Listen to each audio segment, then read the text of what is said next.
Good morning to all of you. Today I am going to teach in class 10th math. हमने previous class में हमने system number यानी संख्या पद्धति से संबंधित उसके बारे में हमने आपसे बताया था प्रीवियस क्लास। न्यू अध्याय लेसन है जिसमें बहुपद है अगला, और इसी के बारे में हमने एक वीडियो भी बनाई थी। उससे पहले बताया था कि बहुपद क्या होता है, उसमें इंट्रोडक्शन किया था। फिर भी आज देख लेते हैं थोड़ा सा बहुपद। आप उससे पहले थोड़ा सा चर और अचर के बारे में जान लीजिए। चर में क्या आते हैं, अचर में क्या आते हैं,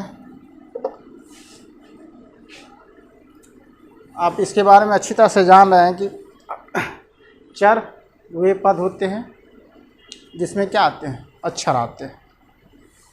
जैसे x, y, z, a, b, c, ये सब क्या है, चर पद है। अचर पद में आएंगे गिनती, जो भी नंबर आएंगे चर और अचर पद में। चर का मतलब ये हो गया कि x, y, z जो भी अक्षर आएंगे वह चर पद होगा। अचर पद में नंबर यानी गिनती आएगी तो क्या होगा, अचर होंगे। इन दोनों के संयोग से जो बनता है, जैसे हमने अगर लिख दिया 2x तो इसके बीच में गुणा है, इसको ऐसे भी लिख सकते हैं 2x। अब देखिए यहाँ पे अचर भी है और यहाँ पे चर भी है, दोनों के संयोग से गुणा हो रहा है दोनों के बीच में। तो इस स्थिति में जो पद बन रहा है तो उसके बारे में ही बताया जा रहा है कि जो चर तथा अचर के संयोग से, चर तथा अचर पद के संयोग से गुणज, ये गुणा का चिन्ह हो गया। इसी के बीच में अगर लगा दिया प्लस का चिन्ह हो जाएगा, घटाव लगा दिया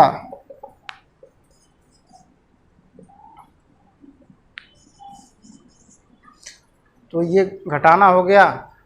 उसी तरह से भाग भी करेगा तो कई चीज़ रखेंगे, तो इसमें सीधी बात है चर तथा अचर पद के संयोग से गुणज, जोड़, घटाव आदि जितने भी पद बनते हैं वह बीजीय व्यंजक कहलाते हैं। क्या कहलाते हैं, बीजीय व्यंजक कहलाते हैं।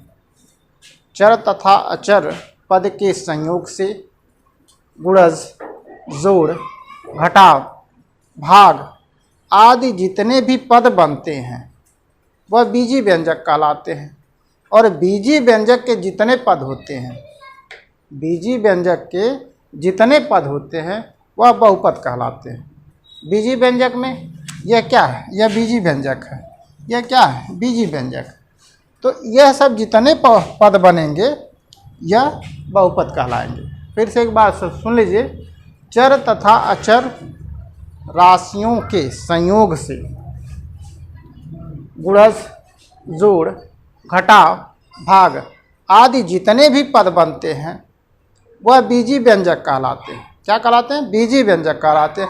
और बीजीय व्यंजक के जितने पद होते हैं, बीजीय व्यंजक के जितने पद होते हैं, ये सब जितने हैं वह क्या कहलाएंगे, बहुपद कहलाएंगे।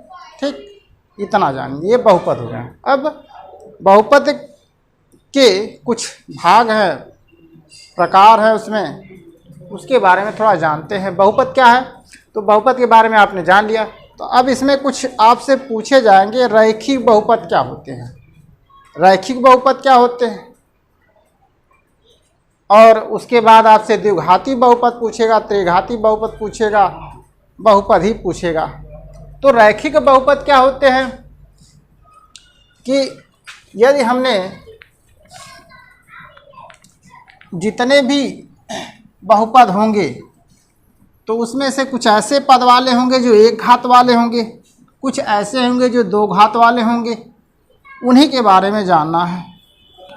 चलिए देखते हैं। कुछ ऐसे पद अगर हमने डाल दिया कि ax plus B Y plus C equal to 0, इसमें आप देखेंगे इसके पावर कोई नहीं तो 1 माना जाता है, इसके पावर कोई नहीं तो 1 माना जाता है। तो ये क्या है, एक पद वाले हैं। तो एक पद वाले यानी जिसके पावर, किसी भी बहुपद के जिसके पावर 1 हो, वह क्या होते हैं, रैखिक बहुपद होते हैं। क्या होते हैं, रैखिक बहुपद।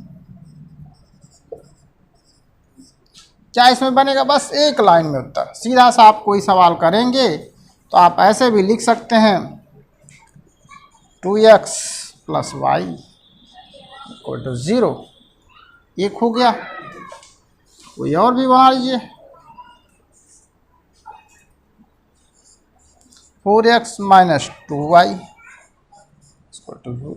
देख लीजिए, रैखिक बहुपद जिनके पावर 1 हो, जैसे 1 लिखा गया, 1 हो गया, इसके भी पावर 1 होगा, इसके भी पावर हो, इसके पावर 1 होगा, इसके भी पावर हो। तो जिसके पावर 1 होगा उसको एक पद बहुपद भी नहीं, एक पद दूसरा होता है। ये रैखिक बहुपद की बात कर रहा है, तो एक पदी द्विपदी वो दूसरा चीज़ है।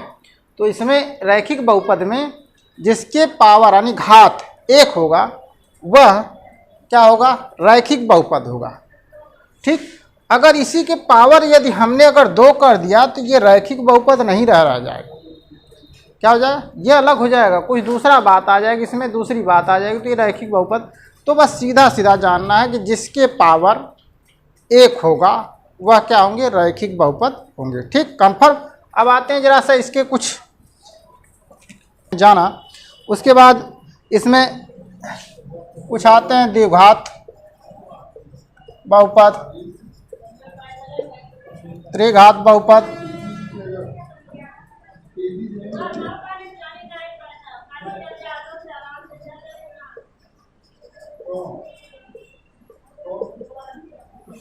देखिए, इसमें द्विघात बहुपद की बात करा तो एक घात वाले जितने हुए जो रैखिक बहुपद कहलाएंगे, एक घात वाले जितने पद होंगे वो क्या होंगे, रैखिक बहुपद। अरैखिक बहुपद को ही क्या क्या एक घात वाले बहुपद कहा गया। अब उसके बाद आते हैं द्विघात बहुपद। द्विघात बहुपद, तो द्विघात बहुपद में सिर्फ इतना ध्यान रखना है जिसके पावर क्या हो, 2 हो, जिसके पावर क्या हो, 2, तो द्विघात बहुपद कहलाते हैं। जैसे 2x स्क्वायर प्लस 1, देखिए इसके पावर 2 है, 2x स्क्वायर प्लस 1, तो ये द्विघात बहुपद होगा। या x square plus Y square बराबर कुछ भी कर लीजिए, 0 करिए। देखिए पावर 2 है, जिसके पावर 2 होगा वह क्या होंगे, द्विघात बहुपद होगा। ठीक, सिर्फ पावर 2 होना चाहिए।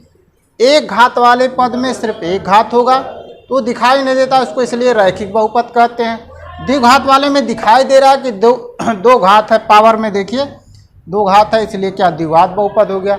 और इसी तरह से त्रिय घात वाले आएंगे, तो त्रिय घात वाले में आप उसको क्या कह सकते हो, तो त्रिय घात वाले आएंगे तो त्रिघात बहुपद हो जाएंगे। देखिए X cube plus X square plus 2x equal to 0 कर लीजिए। देखिए इसमें 3 है, 2 है, यहाँ पे कुछ नहीं तो 1 मान सकते हो, वो तो होता है। इसमें जो सबसे बड़ी घात है, त्रिघात है ना, तो यह त्रिघात बहुपद होंगे। क्या होगा, त्रिघात बहुपद होगा।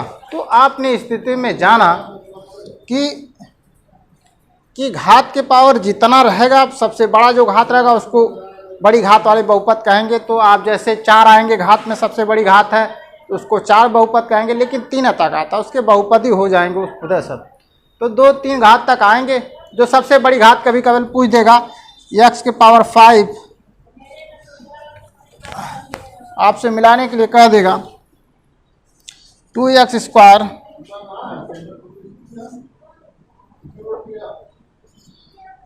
प्लस 4x प्लस वाई के पावर 5, x के पावर 5 माइनस 2 प्लस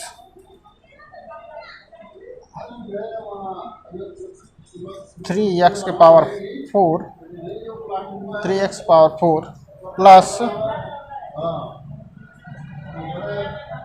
x के पावर 2 3। अब इसमें देखिए 2x के पावर 2 है प्लस 4x, कोई पावर नहीं तो एक माना जाएगा, x पावर 5 है माइनस 2 है प्लस 3x पावर 4 है प्लस x क्यू है। आप इस तरह से देखेंगे तो हर पद में कुछ ना कुछ पावर दिखाई दे रहे हैं। तो सबसे बड़ी घात क्या है? 5 है। अब इसी में से आपसे पूछ देगा सबसे बड़ी घात वाले बहुपद को लिखिए, तो सबसे बड़ी बात x की पावर 5, और आपसे घात पूछ देगा तो खाली डायरेक्ट आप देंगे आंसर 5 है। ठीक, बस इतना आंसर हो गया। चलिए अगला देखते हैं। आपने बहुपद के घात वाले बहुपद देखें। अब घात के प्रकार बहुपद के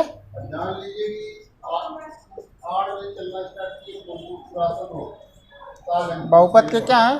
प्रकार। अब देखेंगे बहुपद के प्रकार में कई प्रकार के आते हैं। एक पदीय बहुपद, द्विपदीय बहुपद, त्रिपदीय बहुपद, चतुर्थ बहुपद, एक शून्य बहुपद भी आता है। हमने इसके पहले वीडियो बनाया था बहुपद के बारे में, हमने डाला भी था उसके बारे में, उसको ज़रूर देखिएगा। फिर भी हम थोड़ा सा इंट्रोडक्शन देते हैं इसके बारे में। बहुपद के प्रकार, बहुपद हमने बता दिया। तो बहुपद के प्रकार गिनती करेंगे तो बहुत है, लेकिन आप लोग निम्नलिखित प्रकार में डाल दीजिएगा। निम्नलिखित प्रकार के हैं। तो अब इसमें से एक पदीय बहुपद बोलेगा, एक पदीय बहुपद।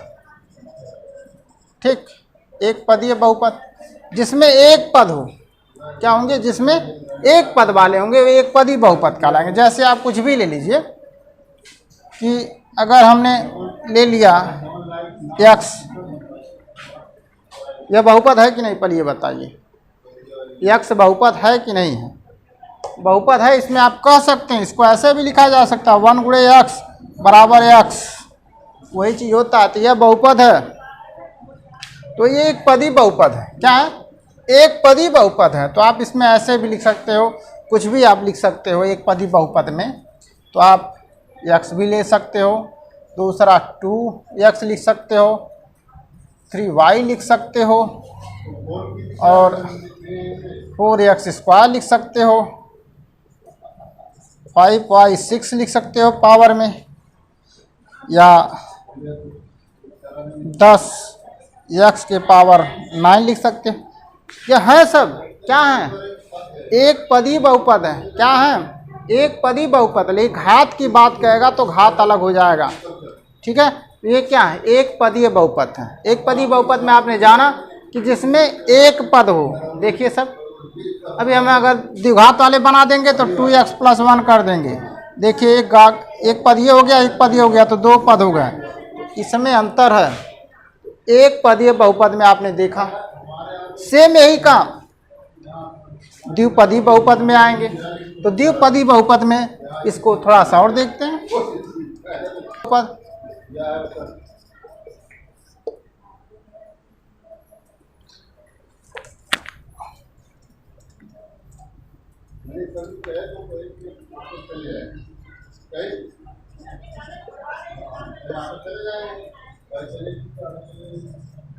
द्विपदीय बहुपद क्या होंगे? द्विपदीय बहुपद जिसमें दो पद हो। जिसमें क्या हो? दो पद हो, द्विपदीय बहुपद कहलाएंगे। जैसे हमने लिख दिया x, ये तो आप देख रहे हैं x + y, यह द्विपदीय बहुपद है। अगर हमने ये लिख दिया कि 2x + 3x, क्या यह द्विपदीय बहुपद है? देखिए जरा से इसको, 2x + 3x, यह द्विपदीय बहुपद है कि एक पदीय बहुपद है? क्वेश्चन में ऐसे बना के देगा आपको मिलाना पड़ेगा। एक पदीय बहुपद है तो आप देखेंगे, आप बता सकते हैं कि इसको द्विपदीय बहुपद कहेंगे, लेकिन यह है एक पदीय, क्योंकि ये समान पद वाले हैं, सजातीय पद हैं, दोनों जुड़ जाएंगे। 3 to 5, 5x हो जाएगा, तो क्या हो जाएगा? एक पदीय हो जाएंगे कि नहीं हो जाएंगे? तो इसमें आप देखिए दोनों अलग अलग पद हैं, x और y है, ये विजातीय पद है, इसलिए इसे द्विपदीय बहुपद कहेंगे। तो इसी तरह से आपको मिलाने के दे देगा। कई अक्षर अगर आपसे कह दे कि x के पावर x² + 3x - x + 2, अब इसमें बताइए कै पदी बहुपद है? आप बताइए इसको, कै पदी बहुपद है? आप तो गिनेंगे 1 2 3 4, 4 पद है, लेकिन ये नहीं है, 4 पदी बहुपद नहीं है, चतुर्थ बहुपद नहीं कह सकते, यह त्रिपदीय बहुपद है। आप सजाती पदों को ध्यान से देखिए, ये और ये है सजाती पद, इसको करेंगे हल, एक्स स्क्वायर प्लस 3x में से -x जाएगा तो क्या आएगा 2x प्लस 2। देखिए 3 पद आ गए कि नहीं आ गए? तो यह त्रिपदीय बहुपद है। इस तरह से आपको ढेरों सारे क्वेश्चन मिलेंगे जिसको आप विस्तार तो बहुत बड़ा करेगा, लेकिन आपसे वही पूछेगा, हल करके ही बताएंगे कि वह एक पदी बहुपद है या त्रिपदी बहुपद है। ठीक, तो आपने द्विपद बहुपद को भी जाना। उसके बाद आते हैं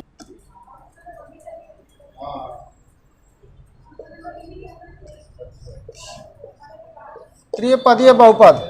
त्रिपदीय बहुपद में जिसमें 3 पद वाले हों, जैसे x square plus 2x plus 1, देखिए 1 पद 2 पद 3 पद, तो त्रिपदीय बहुपद है। वह पद जिनमें 3 पद वाले आएंगे तो वह त्रिपदीय बहुपद है। घात की बात हम नहीं कर रहे हैं, घात अलग है और पदों की संख्या वाली बात अलग है, बहुपद की बात है।